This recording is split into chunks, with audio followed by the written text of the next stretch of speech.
Bom, pessoal, dando continuidade aqui ao que eu estava falando sobre a teoria da fonte Q e por que eu sou adepto.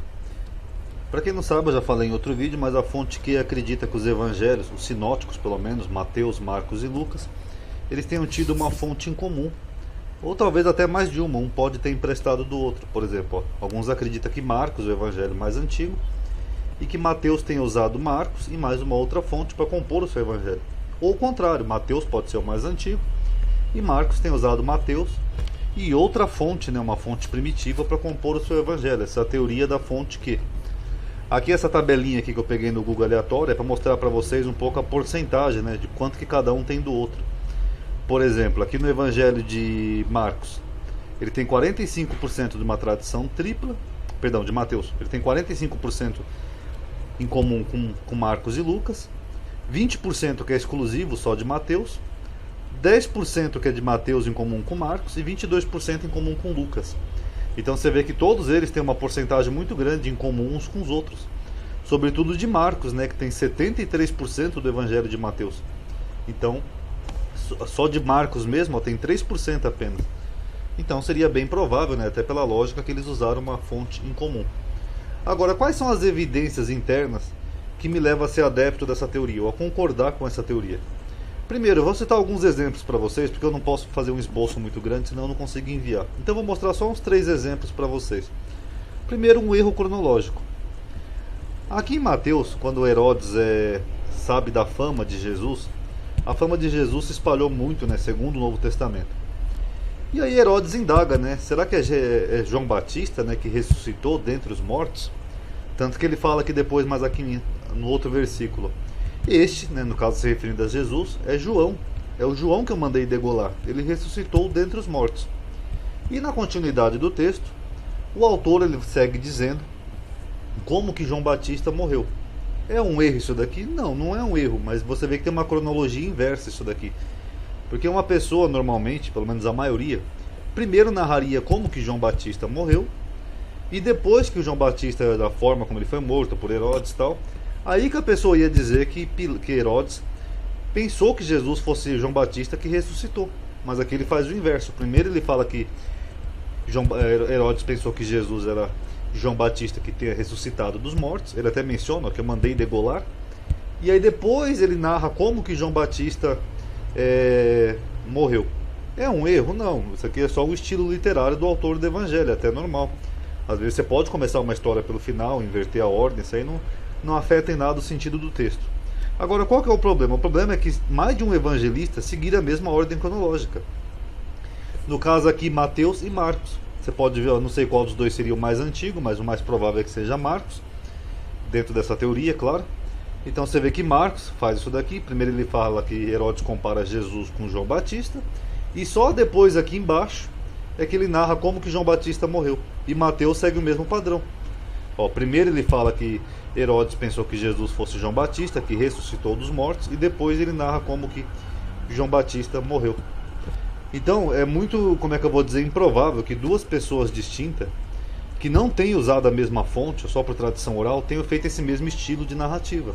Primeiro narrar que Jesus pode ter sido João Batista que ressuscitou, dentro do entendimento de Herodes, e só depois narrar como que João Batista morreu. Então seria bem improvável. Já Lucas não fala da forma como João Batista morreu, tá, pessoal? Agora, mais alguma curiosidade que eu estava argumentando com aquele rapaz judeu lá. Os autores do Novo Testamento, nós sabemos pelo estudo teológico, que eles podem ter usado como base a Septuaginta grega. Por quê? A Septuaginta, para quem não sabe, é a versão grega do Velho Testamento, das escrituras hebraicas. E uma péssima tradução para o grego. Ela é cheia de erros, cheia de falhas, tem alguns detalhes e pormenores que é traduzido errado. E isso leva muitos teólogos a concordarem que provavelmente os autores do Novo Testamento usaram sim a Septuaginta grega para compor o Novo Testamento. Paulo, por exemplo, fala que subiram 75 almas do Egito. Você vai lá no Velho Testamento, foi 70 almas. Da onde que Paulo tirou isso? Provavelmente Paulo pode ter usado a Septuaginta, porque é um errinho de tradução, transforma 70 em 75. Então essa foi a base deles. Lembrando que tinha também no primeiro século as escrituras hebraicas dos judeus, mas é bem provável que eles tenham usado a Septuaginta. Então, se um evangelista, por exemplo, tinha usado a Septuaginta e cometido alguns erros da Septuaginta, tudo bem. Eles pregavam para os gentios, eles escreveram em grego, era para um público gentil que eles estavam destinando. Eles podem ter usado, um deles pode ter usado a Septuaginta, como Lucas, por exemplo, né, que Lucas não era nem judeu, segundo a Bíblia. Faria todo sentido, correto, nada contra. Mas agora, todos terem usado a Septuaginta e todos cometerem erros baseados na Septuaginta, já fica um pouco meio estranho. Já dá a entender, isso seria uma evidência, de que talvez não tenha sido só a transmissão oral a forma como os evangelhos chegaram até esses autores que nós temos. Eles podem ter usado sim a Septuaginta, justamente por esses motivos. Eu não tenho como abrir aqui um site digitalizado da Septuaginta, eu peço perdão. Mais pra frente eu tento fazer de novo ou de uma outra forma esse vídeo. Mas por enquanto é só para vocês verem, eu vou citar aqui dois exemplos. Por exemplo, aqui em Mateus 23:35, Jesus ali brigando com os judeus, ele acusa os judeus de terem matado os profetas. Aí ele fala que eles mataram de Abel a Zacarias, filho de Baraquias. Só que tem um problema, Zacarias não era filho de Baraquias, era filho de Oiada. Então, como é que explica esse erro? Será que foi pela tradição oral? Se foi pela tradição oral, então eles erraram ouvindo. Não, acho muito improvável. Então Jesus se equivocou? Também eu acho menos provável, até porque segundo o Novo Testamento, Jesus seria um rabino judeu e tal. Seria meio estranho, né, ele citar o profeta Zacarias errado. Isso aqui pode ser provavelmente um erro das versões gregas que o autor de Mateus utilizou para compor o seu evangelho, o que seria mais provável dentro da lógica, correto? Aqui já em Marcos 2:25 ele fala, Jesus, quando ele pega lá as espigas lá no sábado para se defender, ele fala: vocês não viste como fizeste Davi, que ele entrou na casa de Deus no tempo de Abiatar, o sumo sacerdote? Então ele cita Davi como exemplo, que entrou lá na casa de Deus. Engraçado, né, que o Novo Testamento chama o templo de Salomão de casa de Deus, e alguns dizem por aí que era o templo do Deus das trevas, né? Mas enfim, não é o assunto desse vídeo. E ele fala que ele entrou na época do Abiatar, né, o sumo sacerdote. Só que tem um problema. Na época que o rei Davi era rei de Israel, o sacerdote não era Abiatar, era Aimeleque. Então, mais uma vez, fica essa mesma questão. Será então que Jesus não conhecia as escrituras do Velho Testamento? Será que a transmissão oral equivocou, confundindo Abiatar com Aimeleque? Inclusive, Aimeleque era filho de Abiatar, né, para quem não sabe. Abiatar era o pai dele. Ou será que o autor desse evangelho aqui, no caso Marcos, ele tem utilizado sim uma fonte, no caso, junto, né, para compor o seu evangelho, a Septuaginta grega, e essa fonte não estava tão correta por causa da tradução. Então vai de cada um. E por fim, as genealogias distintas. A genealogia é comum na cultura judaica, pelo menos na Bíblia, eles traçarem a genealogia. E já é bem provável uma pessoa só de memória decorar uma genealogia inteira, né? Que dirá dois autores. Mas tudo bem. Tanto Lucas quanto Mateus, eles traçam a genealogia de Jesus. E além delas serem bem distintas, a genealogia de Lucas, se você pegar aqui a partir de Natã até o Novo Testamento,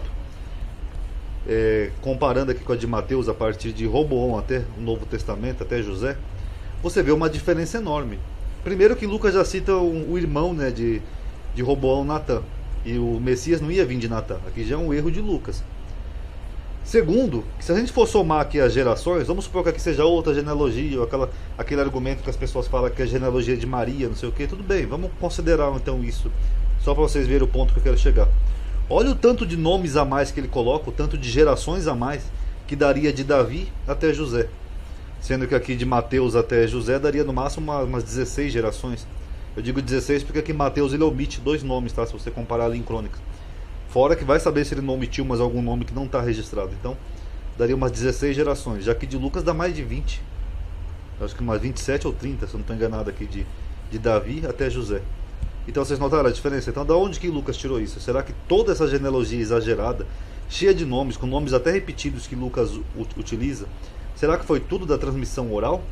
Que pessoa que ia decorar uma genealogia desse tamanho, do filho errado, com nomes repetidos, e transmitir oralmente tudo isso? Então eu acho muito mais improvável. Então esses são alguns argumentos. É claro que existem também outros argumentos que eu não gostaria de citar nesse vídeo, porque senão vai contra a fé. Mas uma hora que eu tiver a minha velocidade restabelecida, quem sabe um dia eu faço um vídeo assim, só mostrando para vocês essa outra teoria sobre a fonte Q. E aí eu deixo temporário, ok? Só para quem quiser realmente saber. Porque realmente existe uma outra teoria que talvez possa explicar até o fato do porquê a patrística não citar essa tal fonte Q. Mas aí seria tema para um outro vídeo, ok? Então essas aqui são